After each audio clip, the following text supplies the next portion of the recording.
What is going on, you guys? Welcome back to the channel. Today we're going to be working on the wagon a little bit more. I just came back from the parts store. I got some things to to knock off the stuff that I'm trying to do today. So we have a flex pipe, a ginormous flex pipe, and I don't recall it being this freaking long from the parts store, but this is the size that we need, and we can finish the bottom half of our downpipe. And I have an oil pan gasket in case I feel like crawling underneath the car today to pull it off and bung it for a -10 return line. Kind of dug through the garage a little bit to try to find the stuff that I'm gonna need. This right here is the same size as the compressor housing. I have a 90 coupler, but this is a little too big. This is like 2 1/4 and this is 2-inch, so I got to figure something out with that. If it came down to it, I have a steel one that I could modify if this is not enough, which I think should be enough. So I have this kind of laid out for the charge pipe before we remove the turbo off the car to finalize a few of the fittings and stuff, so on and so forth. I don't have the full game plan for today's agenda, but we're just gonna knock out whatever we can to get this thing closer and closer to being finished. So yeah, I'm gonna go ahead and pop the hood and get started.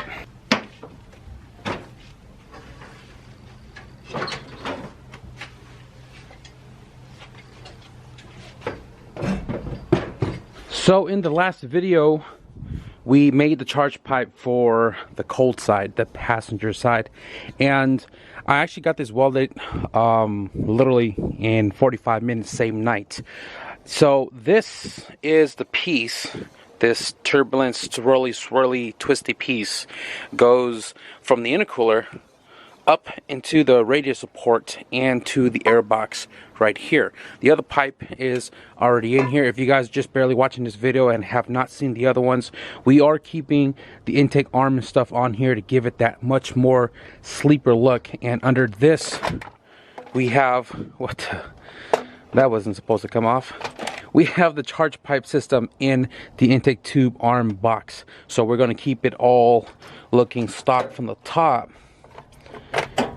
but in reality it's turboed. I'm just gonna mock everything up real quick. Everything is gonna come apart because I am gonna paint all of these silver once everything is all nice and done. So I'm just gonna mock it up real quick. Battery gotta move, and it just pretty much spirals into position, just like that.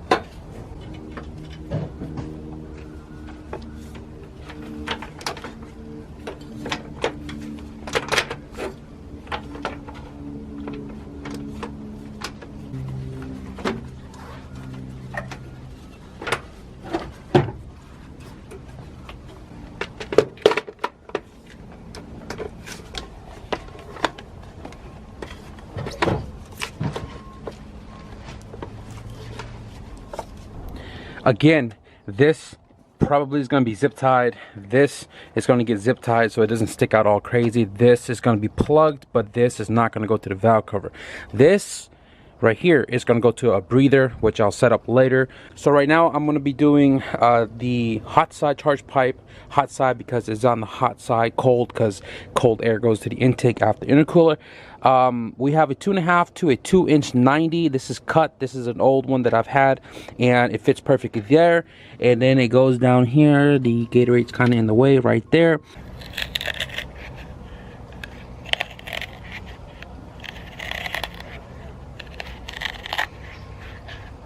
Yes, I just did that with a scissor. With a freaking scissor. So if you guys see right there, I cut that U black piping that I had and made a 90, and then I added a little pie right there where the blue tape is at to angle it into this coupler how I need it to be. It comes up to about right here, so plenty of clamping space, and that one goes in about, it's like an inch, so that also has good clamping space. But the thing is, that coupler is a little bit bigger, so it's kind of loose in there. So what I'm going to do is, I'll show you guys right now. I'm going to take it off. This is the piece right here, and I have to take off all of this black so I could weld it. I mean, I've done it before, it's not a big deal. You can see I cleaned it up and welded that, but clean this up so I could weld it. And what I'm going to do as far as this end goes, it is 2 1/4 in that coupler, right here. Actually, no, not this one, but this one is 2 1/4. This is the same size as the downpipe, and it fits perfectly in that coupler. So what I'm going to do is I'm going to cut this guy in half, and then I'm going to take this and fit it over the other end, which goes into the turbo side right here. So I'm going to lay over it, give it that extra thickness. I'm going to weld it completely shut, so it's going to be much thicker over here, so we can have full clamp pressure instead of trying to squeeze, you know, a coupler to fit a really small tube.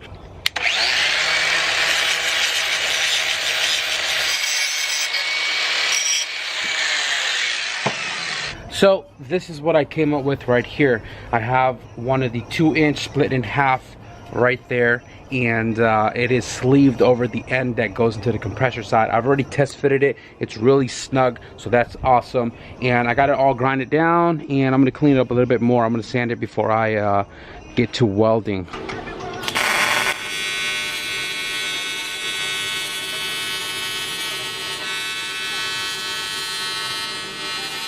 If you guys are buying any eBay aluminum piping for modifications, buy raw aluminum. CX Racing is a good company that has straight up raw aluminum, and this black stuff is really like not all the time you can get it all the way off, so some of these welds are blotchy, but for the most part we got it fully welded up, and I already scotch brighted it a little bit to get it ready for paint, but I'm not going to paint it right now. I'll paint this when I'm ready to paint the rest of that. But let's fit this up real quick, show you guys how this fits from the intercooler to the turbo.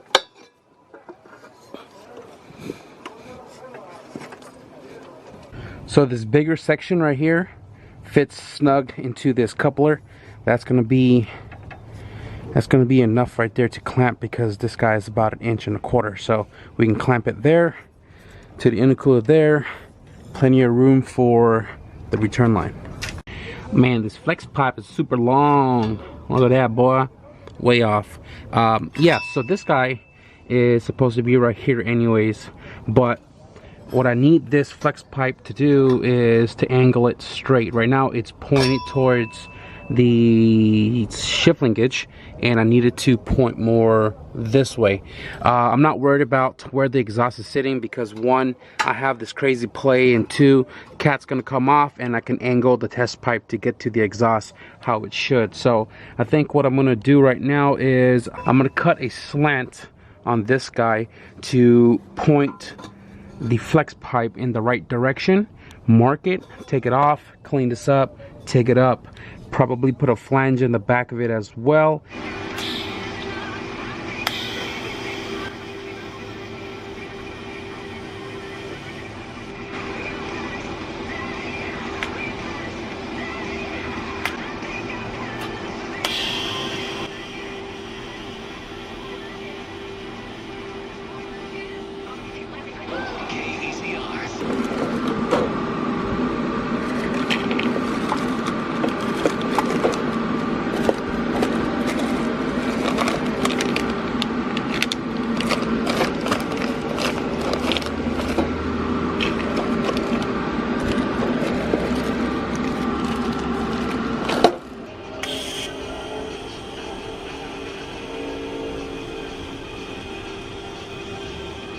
So typically you're not supposed to TIG aluminized mild steel, you know what I mean? But I shaved it all the way down the outside, the inside, and I was able to TIG it, right? Got that all situated. Got an O2 bung right here on the top, about 7 inches from the outlet of the turbo, and the flange obviously right here in the back, ready to rock and roll. This downpipe is pretty much ready to mount back up, but I am not going to mount it back up because all this is going to come back out anyways, so I'll just let that be. I'm still deciding if I want to wrap the downpipe. I have a bunch of DEI left over right here from my all-wheel drive CRX, but I'll figure that out because I don't know if I have clamps for it just yet. But now I don't know what else I'm gonna do today, because you guys already know I hate showing stuff in the dark. Gotta pull the pan off and bung it, so I'll probably continue this tomorrow when we have some more daylight.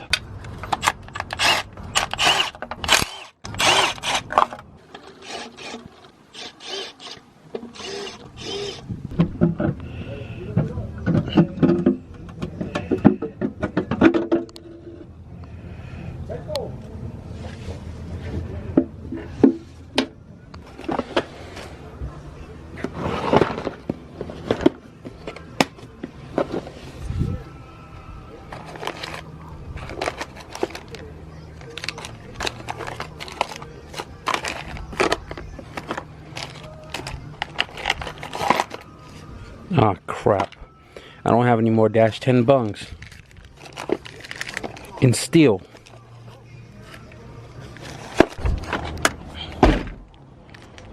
Shout out Kel. Oof.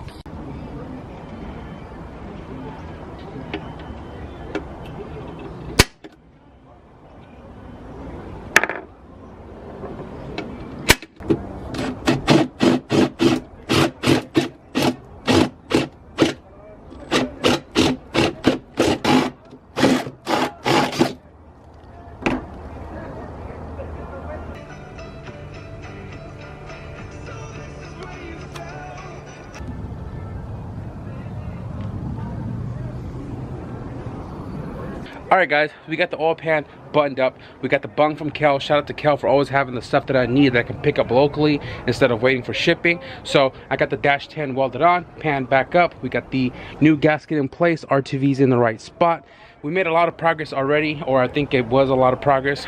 We did the charge pipe for the hot side that goes from the intercooler to the turbo. We did the bottom half of the down pipe, which is right here with the flex pipe and a flange. We didn't get to the cat portion of it to do the test pipe. We did the O2 sensor right here. I got a little bung cap on here because I don't have a wideband to go in it, but we did get some progress done, so that's awesome. I don't think I'm gonna do any more in this video, guys. I'm gonna kind of figure out what I'm gonna do tomorrow because I don't have the fittings for the turbo yet, the feed and the return line, so there's not really much more I can do other than, oh, I just realized I didn't do the blow-off valve.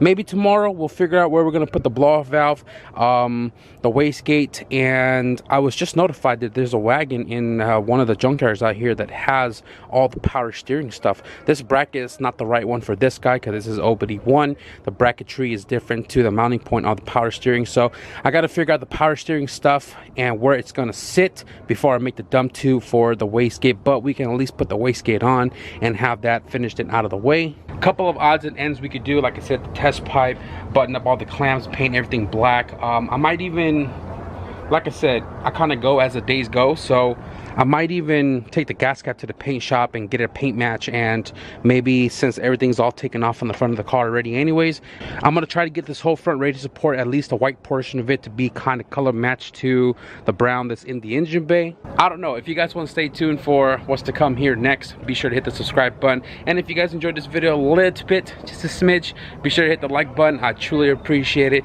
But we still have daylight, but I'm gonna wrap it up anyways, guys. I'll see you guys soon. So with that being said, thank you guys for watching, and I'll see you guys in the next video. Peace.